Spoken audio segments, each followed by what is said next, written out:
পাখিদের কিচিরমিচির শব্দ থেমে যাচ্ছে ধীরে ধীরে। লাল আবার প্রকোপ কমছে অন্তর্নীলে। গধূলি লগ্নের সৌন্দর্য যেন নতুন পথের শোভা বাড়ায়। আর এইদিকে কেউ সেই সৌন্দর্য উপভোগ করতে পারছে না, কারণ তার মনে আজ অমাবস্যা উঠেছে। খুবই তীক্ষ্ণ অনুভূতি হচ্ছে। প্রিয়জনকে মনে পড়ছে, যে তার বারে বারে, যাকে ছাড়া সে কোনো কিছুই করার মতো জোর পায় না। আর সেই ব্যক্তিটি মনে হচ্ছে অনেক দূরে। মেঘা ব্যালকনির গ্রিল ধরে দাঁড়িয়ে আছে, আর কাল থেকে হয়ে যাওয়া সব কিছুই ভাবছে। সাথে তার আব্বুর কথা খুব মনে পড়ছে। সারাদিন না খাওয়াতে শরীরটাও ঢুলছে। হঠাৎ করেই দরজা খোলার আওয়াজ হলো, কিন্তু তার কোনো হেলদোল নেই। ঠান্ডার মধ্যে এখানে কি করছো? আর সারাদিন খাওনি কেন? কি হলো? আমি কিছু জিজ্ঞেস করেছি? আদ্রিয়ান মেঘাকে টেনে নিজের খুব কাছে আনলো। এরপর হিসিয়ে বলল, আমার ধৈর্যের পরীক্ষা নিও না জান। আমার কাজ কিভাবে আদায় করতে হয় সেটা আমি খুব ভালো করেই জানি। বলেই আদ্রিয়ান সার্ভেন্টকে ভেতরে আসতে বলল, যিনি আদ্রিয়ান আসার সাথে সাথে দরজার কাছে দাঁড়িয়েছিল। সার্ভেন্টকে খাবার টেবিলে রাখতে বলে সে খাবার রেখে চলে যায়। এরপর মেঘাকে টেনে নিয়ে বিছানাতে বসায়। দরজার ভেতর থেকে লক করে ওয়াশরুমে গিয়ে হাত ধুয়ে এসে ভাত মাখানো শুরু করে। এরপর এক লোকমা যখন মেঘার সামনে নিয়ে ধরে, তখন মেঘা মুখটা সরিয়ে নেয়। আবার যখন সেই দিকে লোকমা ধরে, তখন সে আবার যখন সরিয়ে নেয়, তখন বাঁ হাত দিয়ে মুখটা চেপে ধরে খাবার জোর করে খাওয়াতে লাগলে মুখ থেকে ভাত আদ্রিয়ানের মুখে ফেলে দেয়। হঠাৎ করেই এসব করাতে আদ্রিয়ানের মেজাজটা প্রচণ্ড খারাপ হয়। ইচ্ছে করছে থাপড়ে থাপড়ে খাওয়ায়, কিন্তু পরে কিছু একটা ভেবে পকেট থেকে ফোন বের করে গার্ডকে কল করলো। কিছু একটা জানার কথা বললো। ফোনটা কেটে পকেটে ঢোকালো। গার্ড দরজা নক করলে আদ্রিয়ান উঠে দরজা খুললো। গার্ডের হাতে থাকা বক্সটি নিয়ে দরজা বন্ধ করে মেঘার সামনে বসলো সে। এতক্ষণ মেঘা সবকিছুই খেয়াল করেছে। তারও কৌতূহল যাচ্ছে বক্সটাতে কি আছে, কিন্তু বেশিক্ষণ অপেক্ষা করতে হয়নি। তখনই বক্সের প্যাকেটটা খুললো, আর সাথে সাথেই বিকট চিৎকার করে দৌড়ে দূরে চলে গেল, কারণ বক্সের ভেতরে বয়াম ভর্তি তেলাপোকা ছিল, যা মেঘা প্রচণ্ড ভয় পায়। এই যে তেলাপোকার সদস্যরা, অনেক সরি তোমাদের। এভাবে তোমাদের ভয় পাওয়ানোর জন্য কি করেছো জান? এইভাবে কেউ চিৎকার করে? বেচারা তেলাপোকারা ভয় পেয়ে জার থেকে বেরোতে চাইছে। একটা কাজ করে ওদেরকে কষ্ট না দিয়ে বের করে দেই, কি বলো? না, একদম না। এসব কি হাতে নিয়েছেন? এগুলোকে বাইরে ফেলেন বুঝছি। কি হলো, নিয়ে যান এগুলো। আদ্রিয়ান মেঘার ভীতু চেহারা দেখে খুবই কষ্টে হাসিতে চেপে রেখেছে, উপরে উপরে কঠোর মনোভাব রেখে। কি বলো? বাইরে কেন ফেলবো? ফেললে তো এখানেই ফেলবো। এখানে এক অবাধ্য মেয়ে থাকে যে আমার কথা একদমই শুনতে চাইছে না। তাই ভাবলাম যখন কথা শুনেই না, তখন আমিও তার কোনো কথাই শুনবো না। বলেই যখনই বয়ামের মুখ খুলবে তখনই। শুনবো শুনবো। কি শুনবে? মানে আপনার কথা শুনবো। শিওর? হ্যাঁ।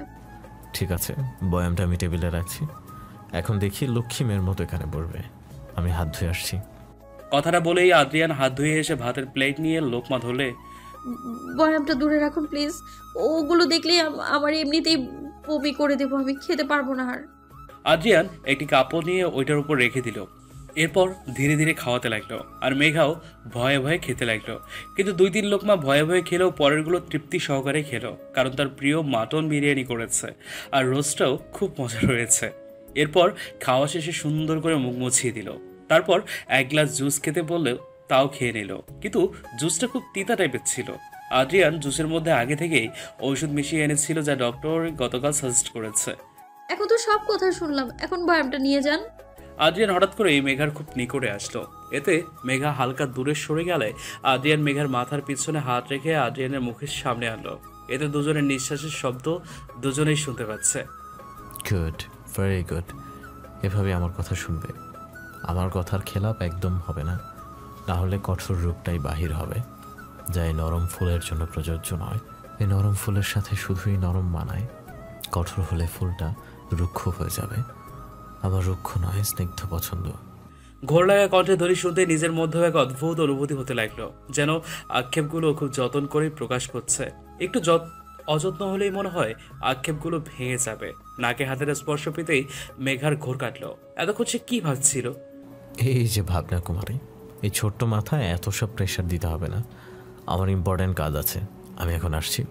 কোনো উল্টাপাল্টা কাজ যেন একদম না দেখি, তা না হলে। বলেই আবার মেঘা নাক টেনে বের হয়ে দরজা লক করে চলে গেল। এদিকে মেঘা নিজের নাকে হাত বোলাচ্ছে। এইসব নাক গালটানা একদম পছন্দ না। লোকটা তার অপছন্দের জিনিসই বেশি করে। অসভ্য লোক, আরেকবার আমার নাক টানুক, একদম হাতটা ভেঙে রেখে দেব। আমাকে এখনো চিনে নাই। কিন্তু এ লোকটা আমাকে আটকে কেন রেখেছে? যতটুকু বুঝলাম এ লোক আমায় যেতে দেবে না, আমাকেই কেন কোনো একটা কিছু করতে হবে। কিন্তু লোকটার নাম কি এখনো তো তাই জানা হলো না আমার। আদ্রিয়ান নিজের সিক্রেট অফিস রুমে গেল, যেটা তার বাড়ির এক গোপনীয় স্থানে দেয়ালের সাথে অ্যাটাচড করা। কেউ বুঝতেও পারবে না যে এই জায়গায় কোনো সিক্রেট রুম আছে। শুধুমাত্র তার বিশ্বস্ত অ্যাসিস্ট্যান্ট আসাফ আর একজন সিক্রেট গার্ড জানে, আর সেই গার্ডটি আপাতত সেই রুমে উপস্থিত আছে। রুশ, আপডেট বলো।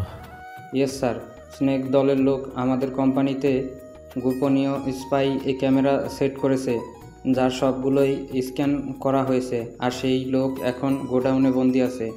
খাতির যত্ন করো ঠিক মতো, কোনো কিছুর কমতি যাতে না হয়। আর হ্যাঁ, অবশ্যই 3rd ডিগ্রির যত্নটাও দিবে। Okay sir. ঠিক আছে, এখন তুমি যাও।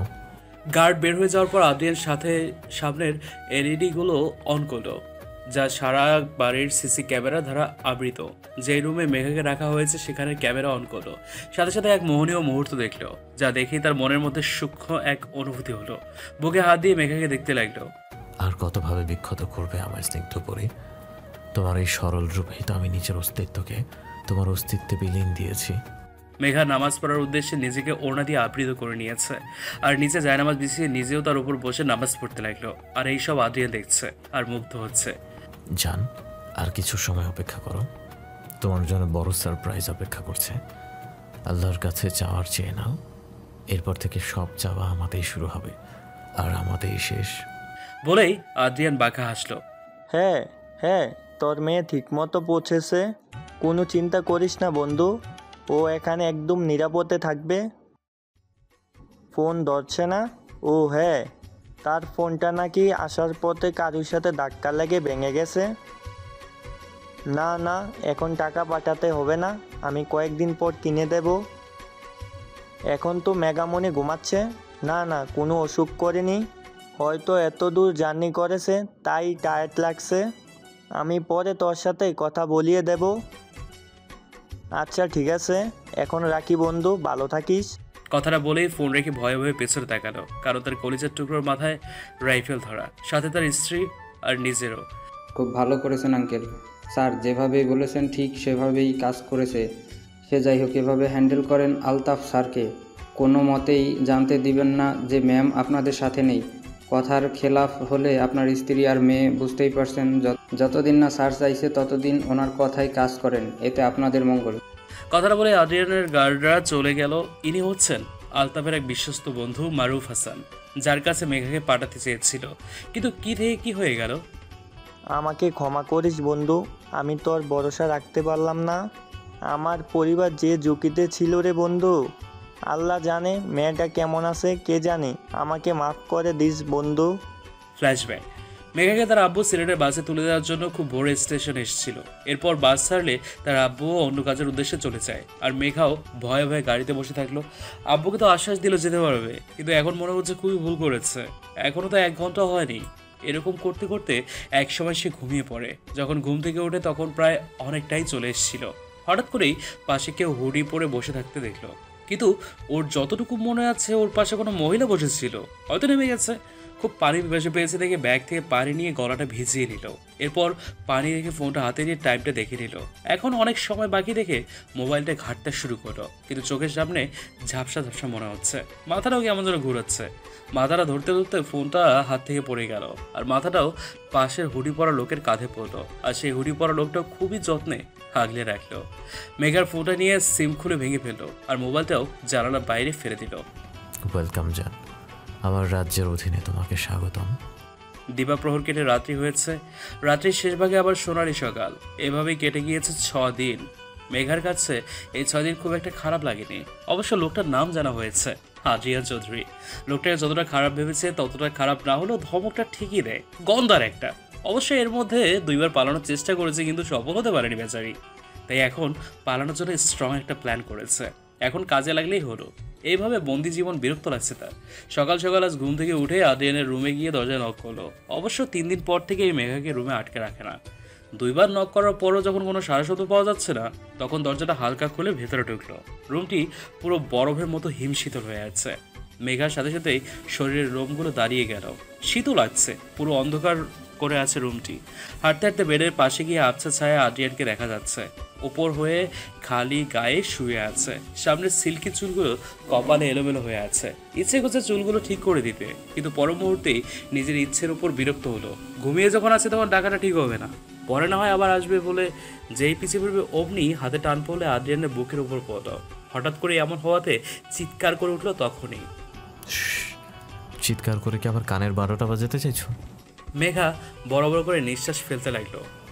এভাবে নিঃশ্বাস ফেলো না জান, নিজেকে কন্ট্রোল করা কঠিন হয়ে পড়বে। কথাটা বলেই মেঘার সামনের ছোট ছোট চুলগুলো কানের পিছে গুঁজে দিল, আর সেই স্পর্শে মেঘা হালকা কেঁপে উঠল। সাথে সাথে চোখ দুটো বন্ধ করে ফেললো সে। আদ্রিয়ান মেঘার দিকে অপলক দৃশ্যে তাকিয়ে আছে। এই যে মুখে ফোটা ফোটা পানি জমে আছে, হয়তো ফ্রেশ হয়ে মুখও মুছেনি, কিন্তু এতেও খুবই মায়াবী লাগছে।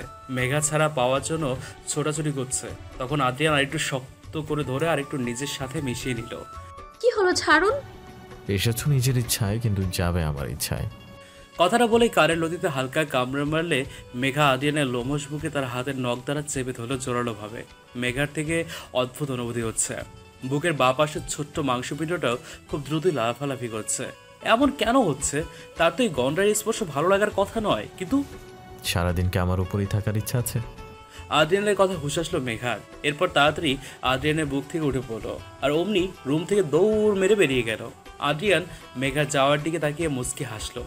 তার স্নিগ্ধ পরীর মনে একটু একটু অনুভূতি উদয় হচ্ছে তার জন্য। মেঘা তাড়াতাড়ি নিজের বরাদ্দকৃত রুমে এসে হাঁপাতে লাগলো। কি হচ্ছে তার সাথে? কি করতে গেল আর কি হলো? তাড়াতাড়ি ওয়াশরুমে গিয়ে মুখে পানি ঝাপটিয়ে নিজেকে স্বাভাবিক করার চেষ্টা করলো সে।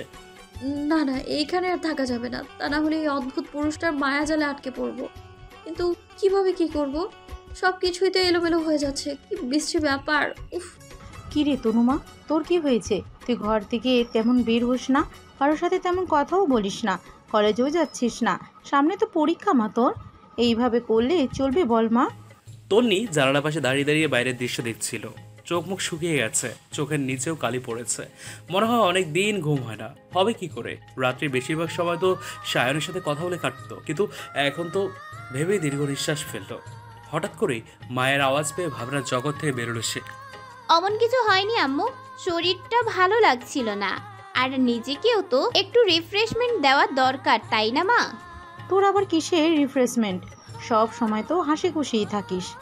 বেশি হাসি খুশি থাকি তো তাই চেষ্টা করছি একটু দুঃখী থাকার, তা না হলে হাসির চেহারায় নজর পড়বে যে আম্মু। কি হয়েছে রে মা তোর? আম্মুকে বল মা, আমি তো তোর মা কম বেস্ট ফ্রেন্ড বেশি, খুলে বল মা, হয়তো তোর সমস্যার সমাধান করতেও পারি। মায়ের এরূপ কথা শুনে আর নিজেকে আটকে রাখতে পারেনি, হাও মাও করে কাঁদতে লাগলো। তন্নির আম্মু মেয়েকে কাঁদতে দিল। আম্মু আমি হেরে গেছি গো, মানুষ চিনতে ভুল করেছি আম্মু। আম্মু আমার সাথে এমন কেন হলো? ও আম্মু বলো না। এরপর তন্নি তার মাকে সব কিছু খুলে বলল। এরপর তন্নিকে বেডের কাছে বসিয়ে টেবিল থেকে পানির গ্লাস থেকে ঢাকনা ফেলে তন্নিকে দিল। তন্নি কোনো দ্বিরুক্তি ছাড়াই পানিটা খেয়ে নিল। এরপর তন্নির আম্মু বিছানায় সুন্দর করে বসে তন্নিকে তার কোলে মাথা রাখতে বললে তন্নির সাথে সাথেই মায়ের কোলে মাথা রেখে গুটি মেরে শুয়ে পড়ল। এরপর মাথায় হাত বুলিয়ে দিতে দিতে বলল, দেখ মা, আমরা জন্ম থেকে কিছু শিখে আসিনি, দেখতে দেখতে শিখি। মানুষের 5 আঙ্গুল যেমন সমান নয়, তেমনি মানুষের ব্যক্তিত্বও সমান নয়। মানুষ তো কতজনকে ঠকায়, নিজেও ঠকে, তুইও ঠকেছিস।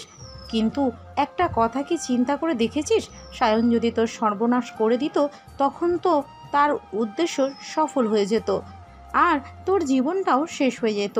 কিন্তু আল্লাহর অশেষ কৃপায় তার উদ্দেশ্যের আগেই সব কিছুই তোর সামনে চলে আসছে। তো যদি কিছু হতো তাহলে আমাদের কি হতো একবার ভেবে দেখিস। মারে, দুনিয়া বড্ড খারাপ, ওই খারাপ থেকেই আমরা বেরিয়ে আসতে পারলে আমাদের জীবন সুন্দর হয়, নইলে অন্ধকার জগতে তলিয়ে যায়। তাই অন্ধকারে কি হয়েছিল তার থেকে শিক্ষা নিয়ে আলোর পথে পা দে, দেখবি খুব সুখে থাকবি।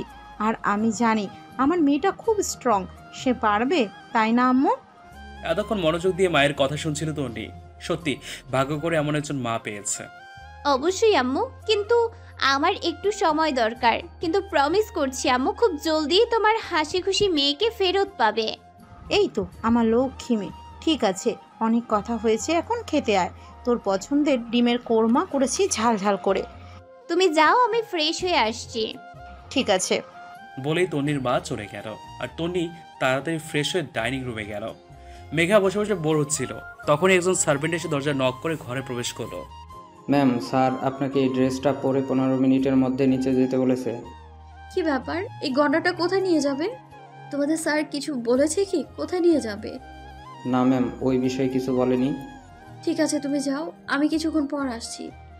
সার্ভেন্ট চলে গেলে প্যাকেটটি খুলে দেখলো ব্লু কালারের কাজ করা খুব সুন্দর একটি গাউন, সাথে স্টোনের ওপর কাজ করা খুব সুন্দর একটি হিসাব। দেখেই বোঝা যাচ্ছে অনেক দামি হবে। ড্রেসটি নিয়ে ওয়াশরুমে গিয়ে চেঞ্জ করে এসে নিজেকে হালকা পরিপাটি করে চুলগুলোকে বেঁধে হিজাব সেট করে দিল। চোখে হালকা কাজল, ঠোঁটে হালকা লিপস্টিক আর মুখে হালকা প্রসাধনী দিয়ে নিজেকে আয়নায় দেখলে নিজেই অবাক হয়ে যায়। এত অল্প সাজাও খুব সুন্দর লাগছে তাকে। ম্যাম, স্যার জলদি যেতে বলেছে। হ্যাঁ হ্যাঁ, আসছি, হয়ে গেছে। কথাটা বলেই তাড়াতাড়ি নিচে নামতে লাগলো।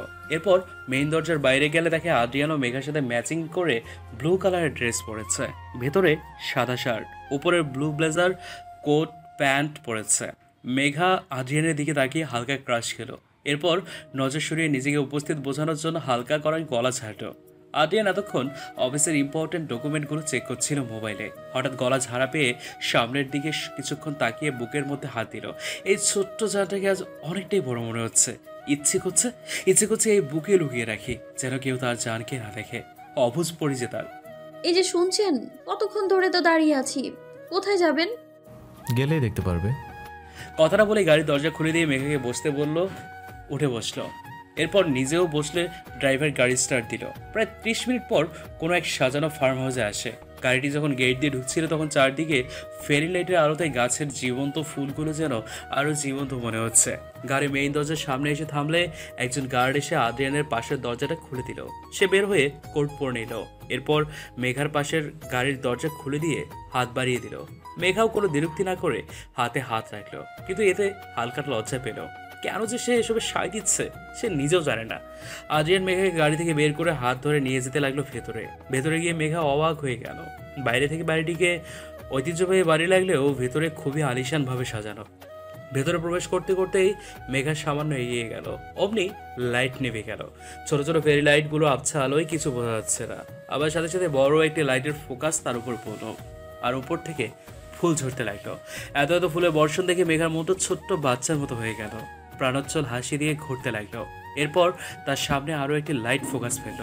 কেউ একজন রজনীগন্ধার তোড়া নিয়ে সামনে এসে হাঁটু গেড়ে বসলো। এরপর মুখ তুলে মেঘার দিকে সম্মোহিত দৃষ্টি তাকিয়ে বলল, জানি না কিভাবে শুরু করব, কিন্তু তোমার হৃদয়কার হাসি সুর যবে থেকে হৃদয়ে ঠাঁই নিয়েছে তবে থেকে শান্তি নাই। প্রত্যেক মুহূর্তে জ্বালাতন করেছে তোমার ওই অনুপস্থিতিতে, কিন্তু বেশিক্ষণ অনুপস্থিত রাখিনি। যেভাবেই হোক নিয়ে এসেছি তোমার এই অন্ধকার মানবের কাছে। কখনোই এমন অনুভূতি হয়নি যেমনটি তোমার কাছে আসাতে হয়, কিন্তু কাছে থাকা সত্ত্বেও তুমি অনেক দূরে। তোমাকে তোমার কাছে থাকার অনুমতি দেবে। হ্যাঁ, হবে পবিত্র বাঁধনের ডোরের সুতোয় গাঁথা থাকবে। উইলে ম্যারি স্নিগ্ধ পরি। মেঘা অজরে কান্না করছে আদ্রিয়ানের রুমের বাইরে। যে মানুষটাকে সে দেখতেই পারে না আজ তার জন্য সে ঠিকভাবে নিঃশ্বাস নিচ্ছে, কিন্তু ওই মানুষটা মৃত্যুর পাঞ্চের সাথে লুটছে। ফ্ল্যাশব্যাক। উইলে ম্যারি স্নিগ্ধ পরি। মেঘা আদ্রিয়ানের দিকে তাকিয়ে রইল। সে কি বলবে বুঝতে পারছে না। অনেকক্ষণ বসে থাকার পরও যখন কোনো উত্তর আসলো না তখন আদ্রিয়ান উঠে দাঁড়ালো। এরপর পকেট থেকে ব্লু কালারের একটি ছোট্ট বক্স বের করে তার ভেতর থেকে ডায়মন্ডের রিং বের করে মেঘার হাতে পরিয়ে দিল। মেঘা যেন এক স্বপ্নের জগতে আছে। মনে হচ্ছে কোনো রাজ্যের প্রিন্সেস, আর সামনে প্রিন্সেস স্বরূপ ভিলেন তাকে প্রপোজ করছে। কিন্তু তার কোনো মতামত না নিয়ে কি সুন্দর রিং পরিয়ে দিল। রিং পরানো হলে হাতটিতে ঠোঁটের খুব নিখুঁতভাবে গভীর স্পর্শ দিল। এরপর মেঘাকে কাছে টেনে কপালেও ঠোঁট ছোঁয়ালো। মেঘাও এক অন্য জগতে বিরাজ করছে। হঠাৎ করে তার সব কিছুই ভালো লাগছে। এরপর তারা ডিনার সেরে নিল। আর সব কিছু মেঘার পছন্দের ছিল, কিন্তু আদ্রিয়ান তো সেই বিখ্যাত অখাদ্যগুলোই খেলো। ডিনার শেষে আদ্রিয়ান মেঘাকে নিয়ে ছাদে উঠল। ছাদটাও সুন্দর করে সাজানো। এরপর ছাদের দোলনায় মেঘাকে বসিয়ে তার পাশে বসে মাথাটা মেঘার কোলে রাখলো। মেঘা মাথাটা সরিয়ে দিতে চাইলে, মেঘ একটু রাখতে দাও না, তোমার সংস্পর্শে আসলে নিজেকে খুব ভাগ্যবান মনে হয়। তুমি আরও আগে কেন আসোনি আমার জীবনে মেঘ? তাহলে হয়তো আমার জীবনটা আরও রঙিন হতো। আজ আমার মায়ের জন্মদিন, তাই এই শুভ দিনে তোমাকে আপন করতে চেয়েছিলাম, কিন্তু তোমার 18 বছর হতে এখনও তো কয়েক মাস বাকি। তাই আজকের দিনটা স্পেশাল করানোর জন্য এই আয়োজন মেঘ। মেঘা আদ্রিয়ানের কথা শুনে অবাক হলো। প্রথমত নিজের নাম ধরে ডাকার জন্য, এখনো পর্যন্ত ওনাকে নাম ধরে রাখতে দেখেনি। আর দ্বিতীয়ত ওনার মায়ের জন্মদিন, কিন্তু আন্টি কোথায়? মনের কথা জমিয়ে রাখতে না পেরে বলে উঠল, আচ্ছা আন্টি কোথায়? ওনার জন্মদিন ওনাকে ঘিরেই তো। হঠাৎ করেই মেঘার মুখে আঙ্গুল দিয়ে চুপ করে দিল আদ্রিয়ান। এরপর মেঘার দিকে লক্ষ্য করে দেখলো কেউ লাল লাইট দিয়ে নিশানা দিচ্ছে। সাথে সাথে উঠেই মেঘাকে নিয়ে মাটিতে শুয়ে পড়লো। আর অমনি কিছু ভাঙার বিকট আওয়াজ হলো। আদ্রিয়ান পকেট থেকে রিভলভার নিয়ে মেঘার সামনে এনে আগলে রাখলো সে। মেঘা প্রচণ্ড ভয় পেয়েছে দেখে আরেকটু শক্ত করে জড়িয়ে ধরলো। এরপর কানের ব্লুটুথ দিয়ে গার্ডদের উপরে জলদি আসতে বললো। গার্ডের সাথে সাথে সে প্রোটেকশনের সাথে ঘিরে ধরলো। আদ্রিয়ান আসাফের দিকে গরম চোখে দেখালো, কিন্তু সেদিকে তার কোনো খেয়াল নেই। সে গার্ডদের সাথে মিলে কাজ করছিল। মেঘা ভয়ে আদ্রিয়ানকে শক্ত করে জড়িয়ে ধরে রাখলো, যেন ছেড়ে দিলেই সর্বনাশ হবে। ভয় নেই জান, এই হৃৎপিণ্ড যতদিন পর্যন্ত বিট করবে ততদিন এই ছোট্ট জানটার কিচ্ছু হতে দেব না। আর এই ভয় অন্য কিছু তো নয়, আমাতেই সীমাবদ্ধ থাকবে। মেঘা সব শুনলেও কিছুই বলল না, শক্ত করে ধরে রাখলো। আদ্রিয়ান মেঘাকে নিয়ে রুমে আসলো। এরপর কোনো মতে ছাড়িয়ে বেডে বসিয়ে পানি খাওয়ালো। পানি খাওয়া শেষে যখন একটু স্বাভাবিক হলো, তখন আদ্রিয়ানের দিকে তাকিয়ে দেখলো আদ্রিয়ান প্রচণ্ড ঘামছে আর নিঃশ্বাস নিচ্ছে ঘন ঘন। হঠাৎ করে কি হলো কিছুই বোধগম্য হলো না মেঘার। কি হয়েছে আপনার? আপনাকে এরকম কেন দেখাচ্ছে? হঠাৎ করে মেঘা খেয়াল করলো শার্টের কিছু অংশ ভিজে। মেঘা কাঁপা কাঁপা হাতে সেই জায়গা ধরে সামনে এনে দেখলো রক্ত। মেঘা তা দেখে অশ্রুযুক্ত নয়নে আদ্রিয়ানের দিকে তাকালে দেখে আদ্রিয়ান মেঘার দিকে তাকিয়ে মুচকি হাসছে। মেঘা আদ্রিয়ানকে কিছু বলতে নিলে আদ্রিয়ান মেঘার উপর ঢলে পড়ে। আদ্র, এই আদ্র শুনছেন? মেঘা আদ্রিয়ানকে নিয়ে বিছানায় বসে কোনো মতে মাথাটা তার বুকে রেখে গালে হাত দিয়ে রাখছে। আপনার শরীর থেকে তো রক্ত বের হচ্ছে, দেখুন না, অনেক রক্ত। এই আদ্র, আদ্র। প্রথম কথাগুলো আস্তে বললো, পরের কথাগুলো জোরে জোরে বললো আর গালে হালকা করে থাপ্পড় দিয়ে ডাকতে লাগলো। কেউ কি আছেন? এই আদ্র, কথা বলুন না। কোথায় আপনারা? প্লিজ দেখুন না, উনি কথা বলছে না। কথাটা বলেই অঝরে কাঁদতে লাগলো আর পাগলামি করতে লাগলো। আসাফ নিচে নামলে মেঘা চিৎকার শুনতে পেয়ে তাড়াতাড়ি মেঘার রুমে গিয়ে দেখলো মেঘা আদ্রিয়ানকে ধরে ডাকছে, কিন্তু আদ্রিয়ান কোনো সারা শব্দ দিচ্ছে না। তাড়াতাড়ি আসাফ গিয়ে আদ্রিয়ানকে ধরে একজন গার্ডকে বলল, তাড়াতাড়ি ডক্টরকে আসতে বলো, গো ফার্স্ট। বলেই আদ্রিয়ানকে আসাফ আর আরেকজন গার্ড সহ ধরে আদ্রিয়ানের রুমে নিয়ে গেল। এদিকে মেঘাও তাদের পিছু পিছু গেল। কিছুক্ষণের মধ্যে ডক্টর চলে আসলো। এরপর ভেতরে ট্রিটমেন্ট হতে লাগলো, কিন্তু মেঘার এখনও বুঝতে পারছে না আদ্রিয়ানের কি হয়েছে। তাই তার ক্লারিফিকেশন দূর করার জন্য রুমের কাছে গেল। ভাইয়া, ভাইয়া, ওনার কি হয়েছে? রক্ত কোত্থেকে আসলো? কিছুক্ষণ আগেও তো ঠিক ছিল। আসলে ম্যাম, বলেই রুশ মাথা নিচু করে ফেললো। কি হয়েছে বলুন না ভাইয়া। ম্যাম ছাদে যখন আপনার উপর অ্যাটাক হয় তখন আদ্রিয়ান স্যার আপনাকে বাঁচাতে গিয়ে গুলি লাগে স্যারের বাম কাঁধে। আরও কিছু বলতে গেলে রুমের ফোনটা বেজে ওঠে। কলটা ইম্পর্টেন্ট থেকে মেঘার সাথে পরে কথা বলবে বলে চলে যায়। আর তখন থেকে মেঘা এসব ভেবে কান্না করতে থাকে আর আদ্রিয়ানের রুমের বাইরে ওয়েট করতে থাকে। বর্তমান প্রায় 2 ঘন্টা পর ডক্টর ও আসাফ একসাথে বের হয়ে কিছু নিয়ে আলোচনা করতে লাগলো। এর মাঝেই তাড়াতাড়ি মেঘা এসে, ডক্টর আঙ্কেল, উনি কেমন আছে এখন? সুস্থ আছে তো? তোমাকে তো ঠিক চিনলাম না মামনি। মেঘা কি বলবে বুঝতে পারছে না দেখে হাত কসলাতে লাগলো। ডক্টর আসাফের দিকে তাকালে আসাফ কিছু একটা ইশারা করলে ডক্টর অবাক নয়নে মেঘার দিকে তাকালো। মেয়েটা তো এখন অনেক ছোট, এত ছোট মেয়েকে আদ্রিয়ান ভেবেই দীর্ঘ নিঃশ্বাস ত্যাগ করলো। মামনি, আদ্রিয়ান এখন মোটামুটি সুস্থ, কিন্তু শরীর থেকে পয়জন বের করা হলেও শরীরে তার প্রভাব এখনও রয়ে গেছে। কিসের পয়জন আঙ্কেল? ওনার তো গুলি লেগেছিল। গুলিটা বাম কাঁধে লাগলেও তা ছুটে বের হয়ে গেছে, কিন্তু বুলেটে পয়জন ছিল, যা মানুষের ভারসাম্য অকেজ করে মৃত্যুর মুখে ঠেলে দেয়। আল্লাহর অশেষ রহমত যে সময় মতো ট্রিটমেন্ট হয়েছে, তা না হলে অনেক বড় কিছু হতে পারত। বলে ডক্টর মেঘার মাথায় হাত বুলিয়ে আসাফকে কিছু মেডিসিনের প্রেসক্রিপশন দেয়। এরপর মেঘাকে চিন্তা করতে না বলে ডক্টর তাদের থেকে বিদায় নেয়। ভাইয়া, আমি কি ওনাকে একটু দেখতে যেতে পারবো? জি ম্যাম, অবশ্যই। আমি আপনাকে যখন ভাইয়া বলে ডেকেছি তখন আমি আপনার বোন হই। এভাবে আমায় ম্যাম ডাকবেন না প্লিজ, খুব লজ্জা লাগে আমার। আপনি আমার নাম ধরেই ডাকবেন। কিন্তু ম্যাম স্যার শুনলে প্রচণ্ড বকবে। কোনো কিন্তু না ভাইয়া, আর ওনার ব্যাপারটা আমিই দেখবো। তবুও এই ছোট বোনের আবদার রাখবে না ভাইয়া? মেঘার এরূপ বাচ্চা স্বরূপ আচরণ দেখে রাজি হয়ে যায়। এরপর মেঘা আদ্রিয়ানের রুমে গেলে আসাফও বাইরে দরজাটা ভিড়িয়ে দিয়ে নিচে চলে যায়। এখন তার অনেক কাজ। পিঠে চিজিরে সূক্ষ্ম ব্যথায় ভ্রু কুঞ্চিত করে ফেলে। এরপর আস্তে আস্তে চোখ মেলে নিজেকে নিজের রুমে আবিষ্কার করে। এরপর হাত ওঠাতে লাগলে কিছু একটার সাথে আটকে যায়। চোখ ফিরিয়ে তা দেখতে লাগলে মুগ্ধময় দৃশ্য পরিলক্ষিত হয়। তার ছোট্ট বক্ষপিঞ্জরের জানটা তার হাত ধরে কি সুন্দর করে ঘুমিয়ে আছে। এরপর হাত না নড়িয়ে উঠতে লাগলো, পিঠের ব্যথা টনটন করে ওঠে। তবুও কোনো টু শব্দ না করে মেঘার কাছে গিয়ে সামনের চুলগুলো সরিয়ে চলে একপাশে ঠোঁট ছোঁয়ায়। এরপর মাথায় হাত বুলিয়ে দেয় আস্তে আস্তে। এর মাঝেই মাথায় ছোঁয়া লাগলে মেঘার ঘুমটা হঠাৎ করেই ভেঙে যায়। এরপর মাথা উপর করে আদ্রিয়ানকে এতটা কাছে দেখলে হালকা চিৎকার করে উঠতে গেলেই হাতের টান পড়ে আদ্রিয়ানের উপর পড়ে যায়। আদ্রিয়ান ও মেঘাকে নিয়ে বেডের সাইডে পড়লে পিঠে আবার সূক্ষ্ম ব্যথাটা তাজা হয়ে ওঠে। আচ্ছা, তুমি এত চিৎকার করো কেন? এই বয়সী মনে হয় আমাকে কান ফালা হতে হবে। কানে হাত দিয়ে হালকা ঝাড়তে ঝাড়তে বলল আদ্রিয়ান। মেঘা তাড়াতাড়ি আদ্রিয়ানের থেকে উঠে সোজা হয়ে দাঁড়ালো। এরপর টেবিল থেকে স্যুপের বাটি নিয়ে বলল, ডক্টর আঙ্কেল বললো যে আপনার জ্ঞান ফিরলে স্যুপটা খাওয়াতে। আচ্ছা, তোমার কি কোনো কমন সেন্স নাই? কিসের কমন সেন্স? এই যে তোমার সামনে একজন অসুস্থ রোগী শুয়ে আছে, তার সাথে সে হাতে ব্যথা পেয়েছে, কিন্তু তুমি কি করছো? আমি এই ব্যথা নিয়ে নিজের হাতে কিভাবে খাবো বলো তো? মেঘা নিজের কাছে নিজেই লজ্জা পেল। এরপর নিজেই বিছানায় বসে আদ্রিয়ানকে খাইয়ে দিল। এরপর ওষুধ খাইয়ে নিজের ওড়না দিয়েই মুখটা মুছিয়ে দিল।